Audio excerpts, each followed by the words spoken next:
Hello, YouTube. I'm Vince White. I'm an employment attorney. And today we are answering publicly posted questions from YouTube users, getting folks the answer they need from an employment attorney. Look, there's a cat. She's kind of mouthy tonight, so she'll probably chime in a couple times. So we answer publicly posted questions from YouTube users, getting folks the answer they need from an employment attorney. And today we have a question that was posed to me very recently, and it kind of made me chuckle because it's something that I've always thought a little bit, but it requires an answer nevertheless. So this person, who is a person I like, is struggling with their own employment law case and said to me, hey, where do you draw the line between blackmail and extortion and what you do? Because to me, it seems like all of this is just blackmail and extortion. And listen, I'm not offended by that. And I think Michael Avenatti, or as we like to call him, Avenatti, might agree. The New York employment attorney, who is now in jail because he flew too close to the sun, and the wax that protected him from criminal extortion claims melted away. I kid. I don't even know what charge he was ultimately arrested and tried for, but he is in jail now, as I understand it. And there's a lot to the idea that the difference between settling a case and extortion is semantics. It's subtle, right? But we are going to try to provide kind of the wings of the spectrum of extortion. You wanna hear a Bar Association investigator's ears perk up? Say, we're talking about the spectrum of extortion as a plaintiff's attorney. They all just tuned in. Thank you for joining us. Please listen intently. Okay, so what makes settling a claim not extortion is that you are bringing a civil claim and you are saying, hey, I think I have a legitimate civil claim against you for things you have done wrong. In terms of our practice, that's going to be workplace discrimination, workplace sexual harassment, something to that effect, right? And if you want to settle this civil lawsuit with me, I'm happy to have a settlement negotiation with you. Great. And that's the not extortion end of the spectrum. That's the we're within the law, nobody's going to jail, everybody's okay. Maybe the defendant's angry, but he's not getting you arrested. Right? That's the not extortion end of the spectrum. On the other end of the spectrum,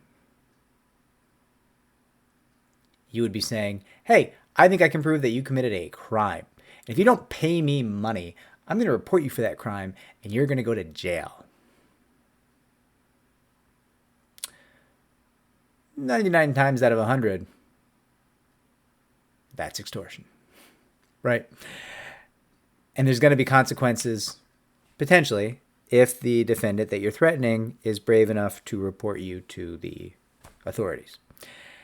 And those consequences can be both civil, they can be ethical for your attorney, and they can be criminal, right?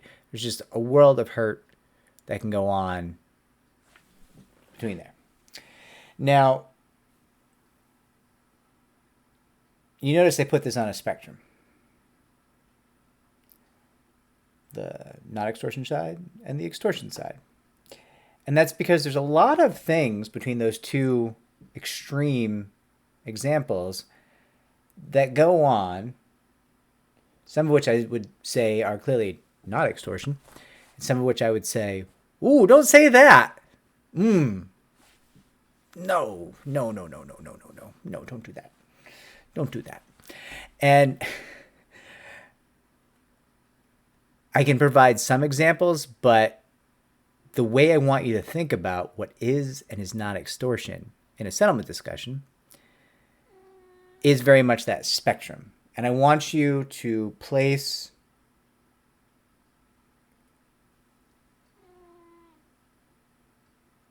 whatever you think you're going to do, whatever you're planning to say, whatever tactic you want to employ in your settlement discussion, I want you to take time and care to place it on the spectrum. And if it's on the spectrum closer to extortion than it is to not extortion, I want you to not employ that tactic. Please don't do that. And if you're an attorney, and if you've tuned in here to figure out if what you're doing is extortion or not, call me, for the love of Christ. Just, what are you doing?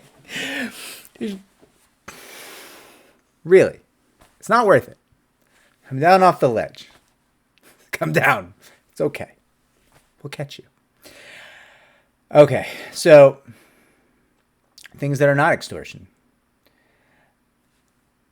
You could say, hey, just as a courtesy to you, we are doing a press release tomorrow. Here's a copy. I don't want you to be blindsided by reporters. I think that's not extortion. Hey, I'm going to file on the federal docket. It's public. There's nothing I can do to keep that quiet for you, but the case is going forward, and we're filing tomorrow.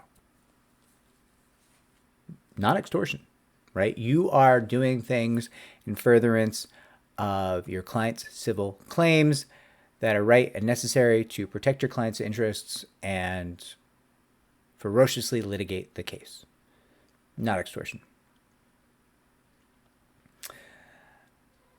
I'm going to put you all over the papers if you don't give me money.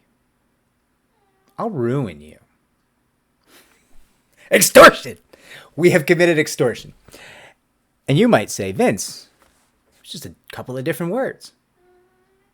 Yeah. So the way that plaintiff's attorneys are held to account is very different than how defense attorneys are held to account, in my opinion. Defense attorneys are at large, big law firms, often. Large, big law firms often have a lot of economic contact with bar associations. And so consequences for their misdeeds tend to be less noticeable, or perhaps just less in general. Plaintiff's attorneys are viewed as gross sharks who just chase ambulances and shake people down for money. A characterization which flatters me. However, it does mean that generally they have fewer economic contacts with the bar association. And so consequences, as in the case of one Mr. Avenatti, are often a little bit more serious. And that razor-thin line at the middle of the spectrum, where here you're committing not extortion, and here you're committing a one-way ticket to jail time, you could say it's just different words. And it is. But those words desperately matter, right?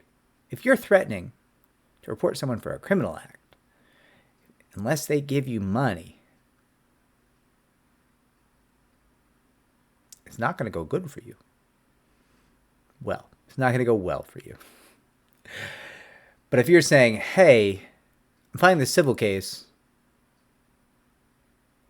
and I'm happy to talk about settlement, but otherwise we're going, and I'm filing in federal court, which you know is a public docket. And you know reporters watch that docket.